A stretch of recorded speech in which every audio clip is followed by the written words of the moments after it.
There was a message on there that said that Taylor was going to commit suicide.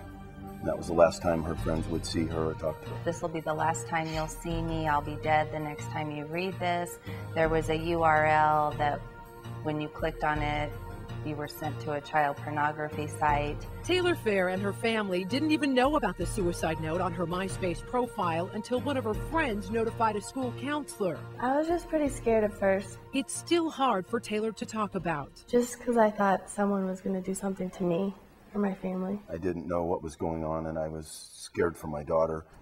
Like most of her friends, Taylor has an account on the social networking website myspace.com. We don't really call anyone anymore. We just talk on MySpace or text, so it's just easier. Taylor's parents say they closely monitor her profile. My initial reaction was, we got to get this off. But they couldn't remove the disturbing content. When they hacked into her site, they changed her password, her ID, everything was changed.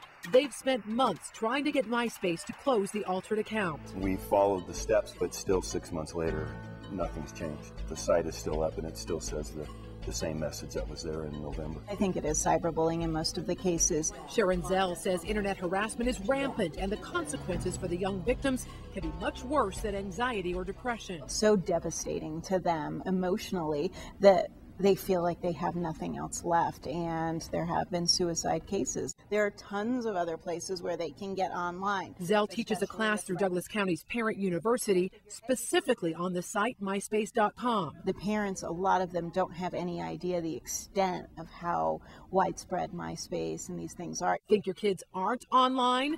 Zell says most parents have no idea. The kids will find a place to get online. When it comes to cyberbullying, she also informs parents who the offenders usually are, and it's a shocker. What's surprising to me is that the majority of these cyber harassment or cyberbullying cases tend to be girls, higher achieving girls who normally wouldn't be getting into trouble. Zell says they use the internet to get revenge without having to face their victims. And it did cross our mind that maybe it's somebody she knows. The Fairs have moved past who did it, but they still can't get MySpace to remove their daughter's distorted account. I just don't think it's as secure as it should be.